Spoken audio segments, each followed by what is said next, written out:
My name is Dr. Amy Selkirk. I am the instructor of oboe at the University of South Alabama, and today I will be helping you with your lyrical etude for the Alabama Middle School All-State auditions. This etude is actually an arrangement of a Mozart piano sonata, so if you are looking to get a better idea of the style of the piece, it definitely wouldn't hurt to take a listen to that sonata. The tempo marking is andante gracioso. Andante means a nice, moderate walking tempo, and gracioso means gracefully. And our time signature is 6/8, which means there are 6 beats in a measure, and the 8th note gets the beat. But rather than feeling this in 6, like 1, 2, 3, 4, 5, 6, I think it makes much more sense to feel it in a 2. 1, 2, 3, 4, 5, 6. 1, 2, 3, 4, 5, 6. That gives the piece a nice lilting quality, which I'm sure is what Mozart was looking for when he composed it. When preparing this etude, I would pay a lot of attention to the dynamics that are written in. So for example, when you start your piano, and then the beginning of line 3, you have a crescendo and a decrescendo, and then your mezzo forte all of a sudden in line 3, measure 3. Just try to follow that dynamic scheme exactly as written, and really focus on the articulation markings that are marked in as well, so your accents and your staccatos.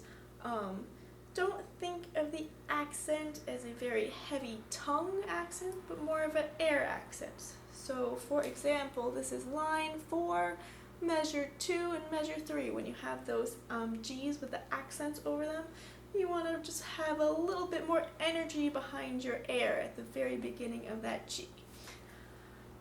Mozart wrote this etude in some very nice symmetrical 4-bar phrases. So if you're looking for places to breathe, I think it actually makes sense to breathe every 4 measures. So for example, line 3, measure 2, I think you could take a breath after that D at the end of the measure. 4 bars later, you have an 8th rest, you can breathe there. And then this is line 4, at the end of the 4th measure after the D, you can take another breath.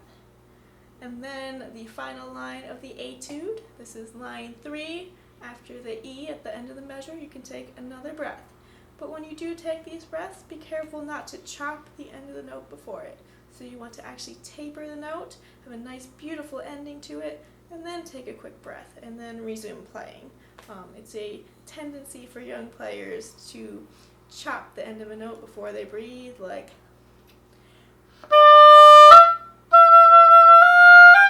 but that sounds so much less musical than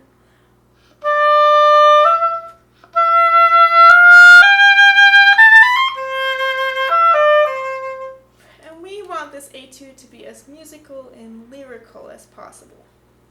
Also, just wanted to point out the rhythm at the very end of the second to last measure of the piece. You have a 16th note followed by 2 what are called 30-second notes. So when you see the notes with the 3 beams under them, they're 30-second notes. A 30-second note, it gets half the value of a 16th note, so it'll be twice as fast. So it's da-dee-da-dee, dee-da-da-da. So if I were to play that measure,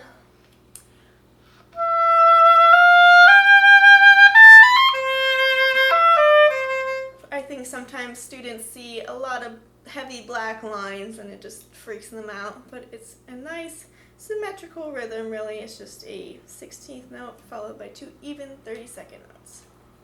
If you have any questions about this etude, please feel free to email me. It's amyselkirk@southalabama.edu. Thank you.